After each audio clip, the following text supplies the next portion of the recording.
All right, kia ora koutou everybody. Today I'm up in Auckland. We've just had the opportunity to check out the transport preparations that are being made for the severe weather event, which we're fully expecting to hit over the next 24 to 48 hours.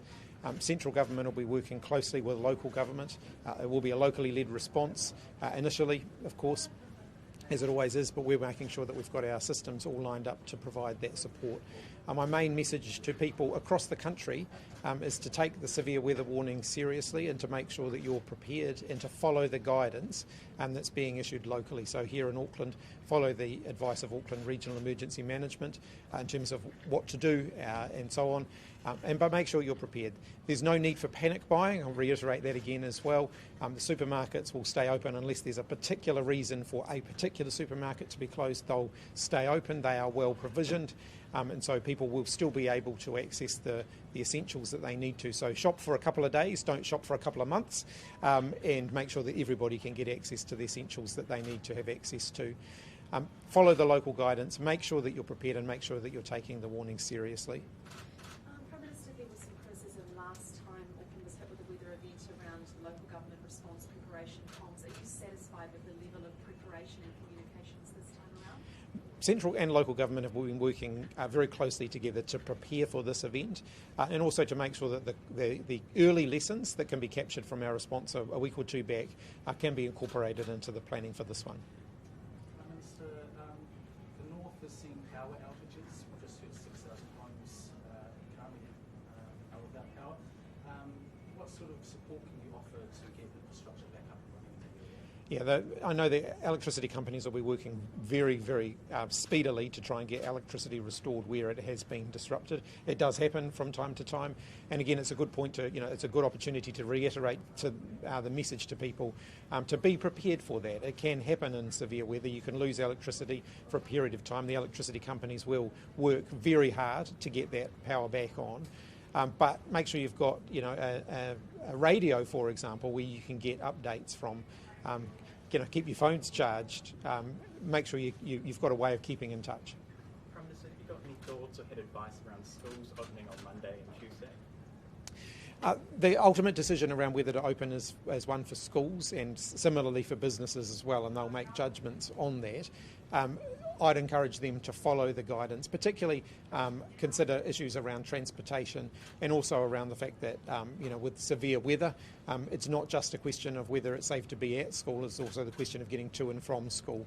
And we don't want kids to end up being marooned at school, for example. So schools will make those decisions based on the guidance that's being issued and based on the actual situation with the weather. Which is a bit different from last time, isn't it, when the Ministry gave advice and said don't open it. Is the government changing its response to the cyclone from last fortnight? We always keep these things under constant review. It is a bit different in the sense that the guidance by the Ministry was after the event while we were dealing with the aftermath of that and the significant disruption that caused. Now we're in an immediate response phase, and at this point, we will evolve and adapt the response as we go. But we always keep that under review. I heard you check in with NZTA around its communications. Is that another change that you'd like to see from a fortnight ago, a more 24/7 response right here? Oh, look, I'm absolutely confident from the briefings that we've just had that there'll be a 24/7 transport response, and one of those things will be making sure that the communication channels are open and that people know exactly what's happening. Prime Minister, is there an update on support packages for businesses who were affected in the floods? Look, it's still far too early to think about what kind of support we might need after this event. At this point, our focus is on getting people through the event. We know that we're going to get some pretty heavy weather in the next 24 to 48 hours, and then after that, we'll have the opportunity to consider how best to respond and how best to support the recovery from that, depending on what happens. Prime Minister, do you have confidence in Mayor Wayne Brown's leadership heading into another really severe weather event for Auckland? As I've said previously, I'm not going to get into those kind of conversations. It's not really my role to do that.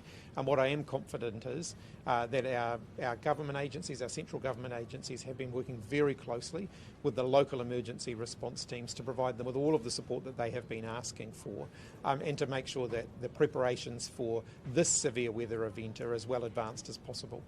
The Coromandel region looks like it may again be cut off. Do you have a message for citizens of Coromandel for the next 24, 48 hours? My message is for the residents of the Coromandel is the same for everywhere around the rest of the country. Severe weather is on the way. Weather is notoriously unpredictable, so we don't know exactly what that severe weather is going to entail, but everyone across the country should be prepared for that. So make sure that you've got your grab and go kits, make sure you know where you need to go in the event that you have to evacuate your homes.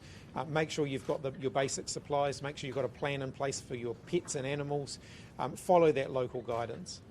The emergency team across the corridor said it was good that there were less cars on the road. People were taking advice to stay home if they can. Going into another work week, should people be working from home if they can? I think the message at the moment is minimise the traffic on the roads as much as possible. People can make their own decisions about that, but if they're in a position to work from home, then yes, of course they can do that. Follow the guidance, because it will evolve and it will change over the next 24 to 48 hours. Prime Minister, I know you said it's too early just yet to see what areas need support, but over the last week RNZ has been speaking to specific groups that have been helping people with that immediate need, such as health providers, evacuation centres. They say they're not resourced enough to help that immediate need, so what do you have to say to them? Well, there is already quite extensive support available through a variety of different government entities and organisations in terms of how we support the immediate response. And you will have seen in the last few days that we continue to look at how we support the recovery efforts as well. But did you want to add to that? Sure. Yeah. Certainly the social services that I've been speaking to were very well prepared when the floods initially arrived and we had the first incident. Certainly we've been turning our minds to how we continue to support that. We know that their supplies will only last so long, and so there are discussions about future support for our NGO and social service sector in areas that have been impacted by floods. One of those groups happened to be in Mount Roskill, you'd be familiar with, the ARC project. They say they want more, though, to keep helping with people that keep coming back, because at the end of the day, there's barely anything left. So it's in your community. What do you have to say to them? Well, the ARC project is a group I'm really familiar with. It's a collective of local community groups who provided just incredible support to people who lost everything during the floods last week.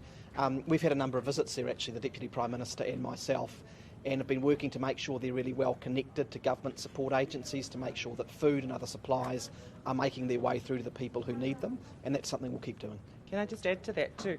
Where there has been a shortage of supply at different emergency centres, then the others have been sharing their resource, and that's definitely what has happened with Wesley. And so I know that from Kelston, because they were over-donated goods and whatnot, there's been a lot of sharing of resource, and I think that's really helped with regards to consistent provision of support across Auckland.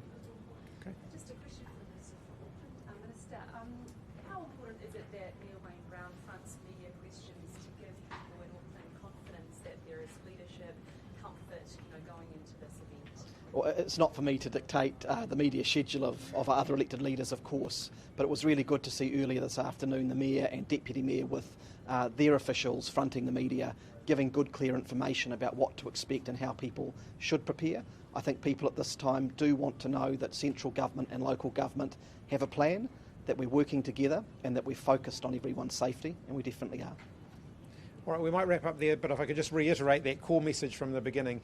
We are asking people, please do take this seriously. We do expect severe weather is on the way, so please make sure that you're prepared, make sure that you've got your preparations in place for either if you have to stay put for a period of time or if you have to evacuate. Thanks, everybody.